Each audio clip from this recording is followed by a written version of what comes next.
ஆன்மீகத்தையும் ஆண்டவனையும் உயிரா நினைக்கக்கூடிய கன்னிராசி அன்பு சொந்தங்களுக்கு வணக்கங்க. கன்னிராசிக்காரங்களை பொறுத்த வரைக்கும் இனி வரக்கூடிய நாட்களில் உங்களுக்கு நல்லது தாங்க நடக்க போகுது. 3 முக்கியமான பெரிய சம்பவங்கள் நடக்க போகுது. பொருளாதார ரீதியாக, குடும்ப உறவுகள் ரீதியாக, இதோட தொழில் விஷயம் கண்டிப்பாக உங்களுக்கு சாதகமாக நிற்கும். அது என்ன ஏதுங்கிறத இப்போ தெளிவாக பார்க்கலாம். பொதுவாக கன்னிராசிக்காரங்க அப்படின்னா மற்றவங்களுக்கு உதவி செய்யக்கூடிய குணம் அதிகமாக இருக்குது. அறிவு, ஒழுக்கம் அப்படின்னு சொல்லணும் அப்படின்னாவே அது கன்னிராசிக்காரங்க தான். உங்களுக்கு எஸ் எழுத்து அப்படின்னு எஸ்ஸில் ஆரம்பிக்கக்கூடிய நபரால் ஒரு மிகப்பெரிய மாற்றம் உங்களினுடைய வாழ்க்கையில் வரப்போகுது. உங்களுக்கு ஒத்துழைப்பு தரக்கூடிய வகையில் உங்களுக்கு ஒரு முக்கியமான ஒரு விஷயம், ஆக மொத்தம் யாரோ ஒரு நபர் உங்கள் வாழ்க்கையில் வரப்போகிறாங்க, அவ்வளோதாங்க. அவங்களால உங்கள் வாழ்க்கையில் மிகப்பெரிய மாற்றம் ஒன்று வரப்போகுது அப்படிங்கிறத உணர்ந்துட்டீங்கன்னா உங்களினுடைய ரகசியத்தை பாதுகாக்கக்கூடியவராக இருக்கலாம். உங்களினுடைய கஷ்ட நேரத்தில் உதவி செய்யக்கூடிய ஆட்களாக இருக்கலாம். உங்கள் முன்னேற்றத்தை பார்த்து சந்தோஷப்படக்கூடிய ஆட்களாக இருக்கலாம். உங்கள் நேர்மைக்கு என்றைக்குமே மதிப்பு கொடுக்கக்கூடிய ஆட்களாக இருக்கலாம். அப்படிப்பட்ட ஆட்கள் யார்? உண்மையாகவே நம்ம வாழ்க்கையில் எந்த மாதிரியான மாற்றங்கள் நிகழப்போகுது, வாய்ப்புகள் வரப்போகுது அப்படிங்கிறத தாங்க தெளிவாக தெரிஞ்சுக்க போகிறோம். நாளைக்கு என்ன நடக்கிறது அப்படிங்கிறத தெரிஞ்சுக்கிட்டா கண்டிப்பாக நமக்கு ஒரு நல்ல வாய்ப்பு தான் அப்படிங்கிறதுக்கு தாங்க இந்த பதிவு உங்களுக்கு கண்ணப்பட்டிருக்கு. உங்களுக்கு சில விஷயங்களை புரிய வச்சு ஒரு குழப்பத்தோட தெளிவு கிடைத்தரும். நாளைக்கு இந்த மாதிரி வாய்ப்புகள் வரும், அதை இப்படி பயன்படுத்திக்கலாம், இந்த வழியில பணம் வரும், இது கூடவே இந்த மாதிரி செலவு வரும், இதை தவிர்த்துக்கோ, இந்த மாதிரி தாங்க. சரிங்களா? இதுல நீங்க ரொம்ப முக்கியமா கவனிக்க வேண்டிய விஷயம் என்ன தெரியுமா? எந்த உறவுகள் கிட்ட நம்ம கவனமா இருக்கணும் அப்படிங்கிறது கன்னி ராசிக்காரர்களுக்கு ஒரு மிகப்பெரிய பாடமா கூட வச்சுக்கோங்க. எல்லாரையுமே திருப்திப்படுத்தணும் அப்படிங்கிற முயற்சி இருக்கு. அதுதான் உங்களினுடைய குணமே. அதை நீங்கள் இப்போ கைவிடணும். ஏன்னா நீங்கள் ஒவ்வொரு நாளுமே பார்த்தீங்கன்னா மற்றவங்களுக்கு உதவியாக இருக்கணும், மற்றவங்களுடைய மனசு நோகாமல் இருக்கணும். இப்படியே வாழ்க்கை போகுது. இதை கண்டிப்பாக நீங்கள் மாற்றிக்கணும். அதே மாதிரி உங்களினுடைய நல்ல மனசை புரிஞ்சுக்கிட்டு யாருமே மற்றவங்க உங்களை பயன்படுத்திக்கிட்டு உங்களை துச்சமாக நினச்சிக்கிட்டு இருக்காங்க, அந்த இடத்துலையும் நீங்கள் கவனமாக இருக்கணும். நீங்கள் உதவி செய்கிறத மறந்துட்டு திருப்பு உதவியவே கேட்பாங்க. ஆனால் உங்ககிட்ட உதவி வாங்கிட்டு உங்களை போய் பின்புறம் பேசிகிட்டு இருப்பாங்க. ஸோ இந்த மாதிரி விஷயங்களை நீங்கள் நிறுத்தணும். குறிப்பாக பணம் விஷயத்தில் எழுத்துப்பூர்வமான தெளிவு இல்லாமல் பெரிய தொகை யாருக்குமே கொடுக்காதீங்க. ஜாமீன் கையெழுத்து போடாதீங்க. நண்பர்களாகவே இருந்தாலும் சரி, உறவுக்காரர்களாகவே இருந்தாலும் சரி, அன்பு வேற, நம்பிக்கை வேற, பொறுப்பு வேற. இந்த நாளையுமே ஒன்றா போட்டு குழப்பிக்காதீங்க. ஓகேங்களா? எல்லாத்துக்கும் வேற வேற முகம் இருக்குது. கன்னிராசிக்காரர்களுக்கு இதனால் பிரச்சனை அப்படிங்கிறது நிறைய இத்தனை நாளாக ஃபேஸ் பண்ணியிருப்பீங்க. நம்பிக்கையாலையும் பொறுப்புகளாலையும் தேவையில்லாத பொறுப்புகளை தலையில தூக்கி வச்சு எத்தனையோ பிரச்சனைகளை நீங்க ஃபேஸ் பண்ணியிருப்பீங்க. அதை எல்லாத்தையுமே மாத்திக்கணும். சரிங்களா?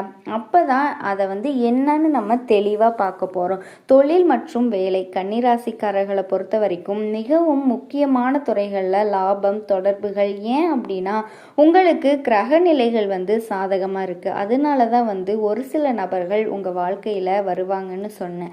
அவங்களால நீங்கள் ரொம்ப நல்லா இருக்க போகிறீங்க அப்படின்னு நான் சொன்னேன். குறிப்பாக குரு உங்களுக்கு 11ஆம் இடத்துல இருக்கிறாரு. 11ஆம் இடம் அப்படிங்கிறது கடகராசியாக வருது. ஸோ அங்கே குரு பகவான் உச்சம் பெறக்கூடிய ராசிகளோட இடம். உங்களினுடைய திறமையை சரியான நபர்கள் கிட்ட கொடுத்தாலே வாய்ப்புகள் அதிகமாகும்.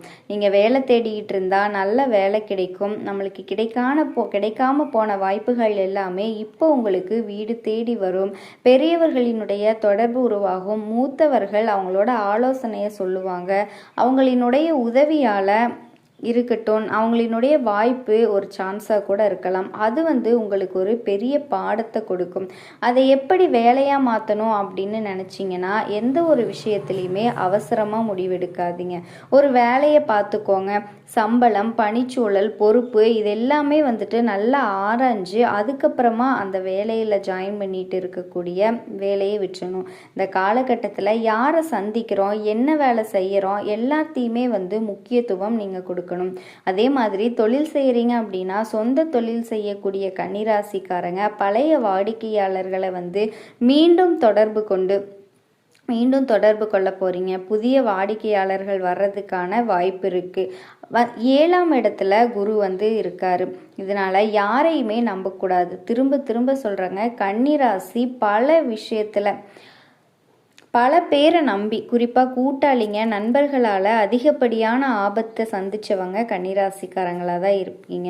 உங்களை சுற்றி பெரும் கூட்டம் இருக்காங்கன்னா கூட்டம் வந்து உங்களை சுற்றிக்கிட்டே வரும். உங்களால் அவங்களுக்கு என்ன பயன், இதை பார்க்கக்கூடிய ஆட்களாக தான் இருப்பாங்க. அதனால உஷாராக இருக்கணும். அதே மாதிரி வாயில் வந்து ஏதாச்சும் ஒன்று சொல்கிறாங்க அப்படின்னா அந்த நம்பிக்கையின் பேரில் கையெழுத்து போட்டுறாதீங்க.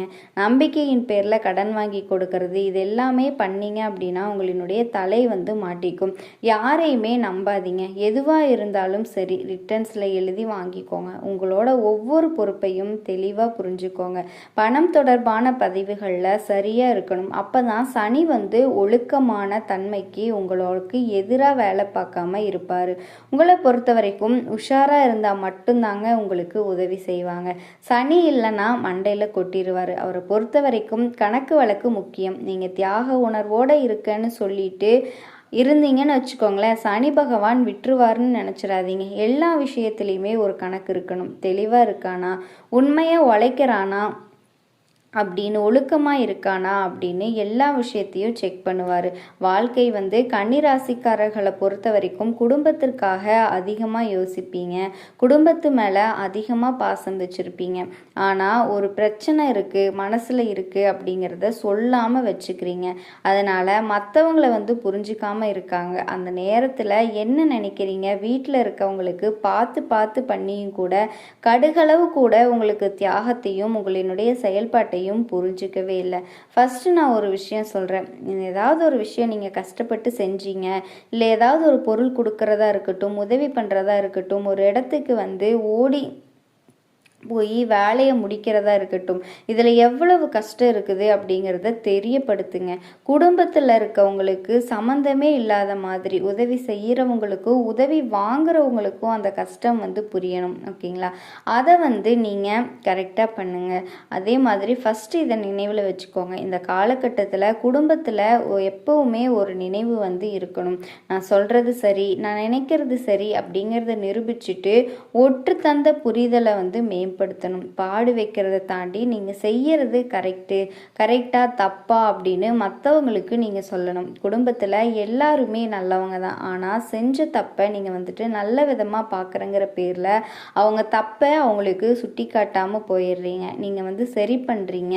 அவங்க வெளியில் தப்பு பண்ணால் அது வேற மாதிரி போயிடும். அதனால் நல்லது கெட்டதை நீங்கள் வந்து yes or no, good or bad அப்படின்னு சொல்லி வளர்த்துக்கணும். கன்னிராசிக்காரங்களுக்கு குடும்ப வாழ்க்கை வந்து சிறப்பாக இருக்குங்க. இது வந்து கணவன் மனைவி உறவு இருக்கு இல்லையா, அதில் வந்து நல்ல கருத்து வந்து ஷேர் பண்ணிக்கோங்க.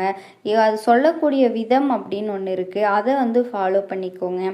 எந்த ஒரு சின்ன பிரச்சனையுமே பெரிய பிரச்சனையாக மாற்றுறதுக்கு வழி பண்ணாதீங்க. இதுக்கு ஒரு தீர்வாக இருக்கும். இந்த காலகட்டத்தில் வந்து ஒருத்தர் வந்து புரிஞ்சுக்குவீங்க. எந்த ஒரு விஷயத்துலையுமே 2 பேரும் சேர்ந்து அனலைஸ் பண்ணி அந்த விஷயங்களை வந்து புரிஞ்சுக்குவீங்க. வேலை இல்லாத கன்னிராசி நபர்களுக்கு இந்த காலகட்டத்தில் வேலை கிடைக்கக்கூடிய வாய்ப்புகள் வந்து நிறைய அமைகிறதுக்கான நிறைய சான்சஸ் வந்து இருக்குது. அதே மாதிரி குடும்ப தலைவிகளுக்கும் இப்போது குடும்பத்தில் மகிழ்ச்சியும் நிறைந்த செல்வமும் கிடைக்கிறதுக்கான வாய்ப்புகளும் இருக்குது.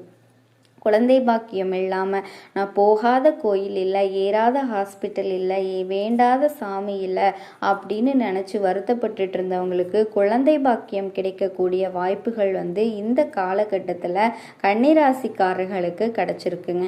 கன்னிராசிக்காரங்க அப்படின்னாவே பெருந்தன்மையான குணம், மென்மையான குணம் அப்படின்னு சொல்லக்கூடியவங்க, புதன் பகவானை ராசி அதிபதியாக கொண்டவங்க. அதனால எந்த ஒரு விஷயத்திலையுமே சுறுசுறுப்போடையும் எந்த ஒரு முடிவை தெளிவோடு எடுக்கக்கூடியதில் கன்னிராசிக்காரங்களை அடிச்சுக்க ஆளே கிடையாது. அதே மாதிரி வியாபாரம் தொடர்பான விஷயங்களில் ரொம்பவே நீங்கள் பொறுமையாக இருக்கணும். வெளிநாடு வெளியூரில் போகக்கூடிய சான்சஸ் எல்லாம் கிடைக்கக்கூடிய வாய்ப்பு இருக்குது. பொருளாதார வகையிலையும் உடல்நல ரீதியிலையும் உங்களுக்கு மிகப்பெரிய மாற்றங்கள் நடப்பதற்கான வாய்ப்புகள் நிறைய இருக்குது. கிடைக்கிற வாய்ப்பை மட்டும் சரியாக பயன்படுத்திக்கோங்க.